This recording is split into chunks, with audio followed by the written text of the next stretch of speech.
With all the latest news and stories that matter right now in footy, it's Tom Browne's News. It's game day. Seriously exciting Thursday night football. The Blues and the Dogs. The Dogs, of course, without Bailey Smith. The Blues without their coach, Michael Voss. But they will have Ash Hansen, who's highly rated. Jack Martin, Adam Chera, huge outs. But there's a big in this form of Sam Walsh.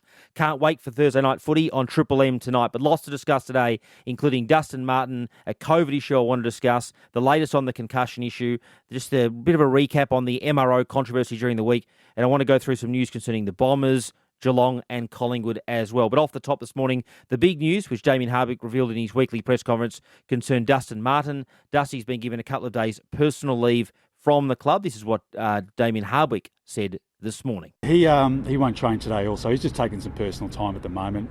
He's dealing with a couple of personal issues, and whether he's available to play this week, we're unsure at this stage. So we won't close the door, but we just want to make sure that Dustin's okay. You know, number one priority is we are a football club and it's important to win games, but the health and well-being of our players is our number one priority. So at this stage, we'll give him his time. You know, he's so important to the fabric of our footy club. We just want to make sure he's okay. So it's unclear if Dusty will be free at this stage to play the Giants on Sunday. Richmond will clearly give him all the time he needs to get right. In terms of the reasons for his personal absence from the club, I think it's pretty clear that he's still dealing quite appropriately, very appropriately, with the tragic passing of his dad Shane in New Zealand over summer.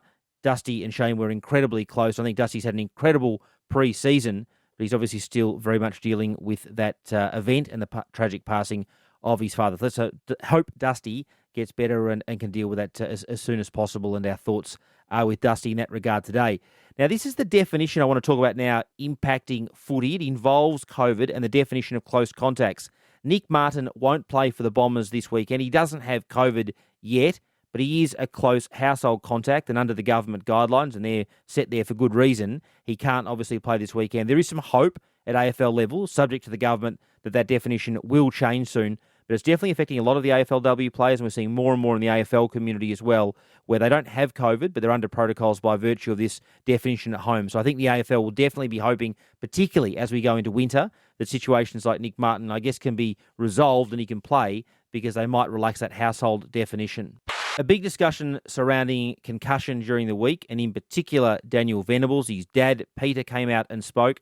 Ryan Daniels and I spoke to Venables himself one-on-one yesterday, and I did ask him whether the doctor that he saw in regards to his concussion, the neurologist, was referred to by the AFL. The context here is there's some controversy or potential controversy surrounding that neurologist, and this is what Daniel had to tell me in regards to who sent him to that particular doctor. With my injury, we're kind of told from the start that we just haven't seen that before in AFL,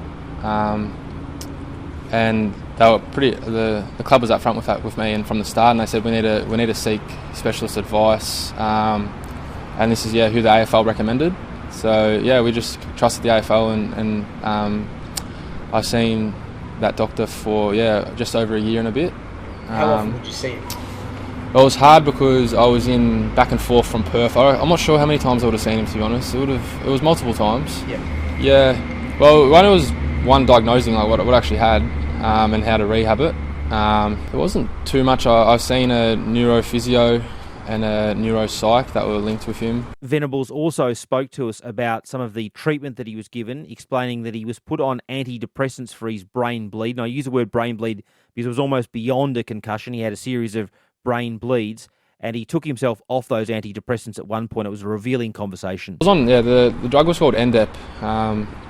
It kind of took down the spike of my migraines, but it got to a point where like my mental health was just not good. I couldn't get out of bed, and I was at a point where I was just kind of like giving up on like what am I doing here? You know, like it was pretty hard, to be honest. A lot of this concussion stuff can be confusing. There's some controversy surrounding the doctor that Venables saw this week because the Medical Registration Board is investigating whether that doctor was in fact giving advice outside the parameters of his licence during which time he saw players. Peter Jess, the concussion campaigner, has gone on record this week as saying that at least 5 of his clients saw this particular doctor during that period. I've chosen not to name that doctor at this stage because that's still under investigation.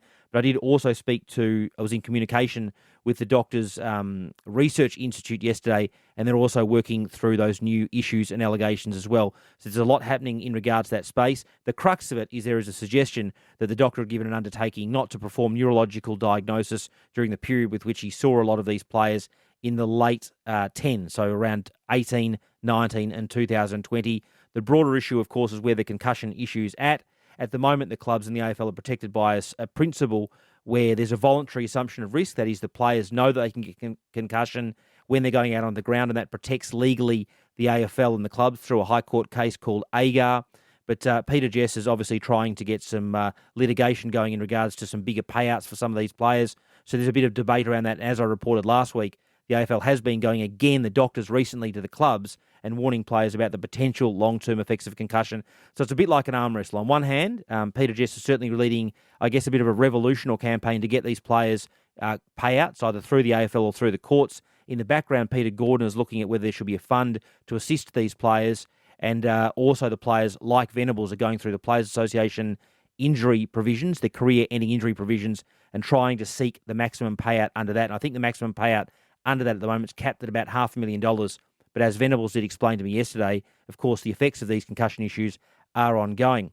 Moving to the MRO, a lot of controversy surrounding the Sam Draper gut punch decision this week, and also the Willie Rioli saga. Of course, Rioli initially was given a week by the AFL, went to the tribunal, in effect appealing, and was cleared. This was Gil McLaughlin explaining the Willie Rioli situation last night on the front bar. The tribunal decided that he was actually going for a mark and was entitled to contest it, and that if we were going to appeal, we really had no grounds. So to say we condoned or tacitly endorsed it, no, respectfully we disagree with it. That's why he was suspended. But, I think the assessment was that they thought it was reasonable. Yes. My point on this is pretty basic. There's always been anomalies at the MRO, and there always will be. We have an oval-shaped ball. It's not a round ball, and the game is full of intricacies and interpretations, and it will be, I think, for the length of time. The AFL, I think, did the right thing yesterday. They came out and said they disagreed with the Rioli decision. Yes, they changed the tribunal composition early this year. Yes, Brad Scott said the AFL would crack down further on head-high contact. But as Gil pointed out last night on the front bar, it is an independent tribunal, at least for the moment it is, unless you change the composition or structure of the tribunal. And I think the AFL, there'll be some teething issues as they sort out that during the year. Chris Scott yesterday alluded to some uncertainty now on the part of players as to how hard they can go in for the ball. But as I said, there'll always be anomalies with the tribunal. And it's just I think it's just the situation we found ourselves in this week. Just some news nuggets to finish off with today. For the Bombers, Jake Stringer will be free to take on and will be selected to take on Brisbane this weekend. That's a timely inclusion for the Bombers. He's a big-body midfielder and they desperately need one. Interesting yesterday surrounding Chris Scott. I've reported recently that it's a bit of an anomaly or a strange situation where Geelong and Chris Scott have agreed to a 2-year contract extension, but Scott hasn't technically signed the document. I don't think that signature is far off. Geelong gave an interesting reason. They said they're actually negotiating over a membership bonus clause. The club wants to get 100,000 or so members, and they want to negotiate and give Chris Scott a bonus off the back of helping generate that figure. But this is what Chris Scott had to say on that issue at his press conference yesterday, indicating that they have agreed to a deal. And I guess it puts any, uncertainty to rest, apart from the fact that he hasn't technically signed the document. It's done. It was done some time ago. And for me, when the key people look each other in the eye and shake hands, it's done.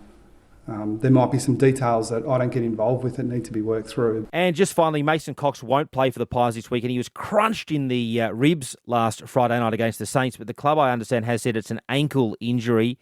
But of course, they've got Darcy Cameron and Kruger, who could both come in for Cox in his absence. So they've got that position reasonably well covered. A massive Thursday night of football tonight. There's some big stories floating around, of course, our thoughts with Dustin Martin. I'll be back tomorrow with all the latest news. Thanks for joining us on this Triple M podcast. Shut up, the Footy's on Triple M.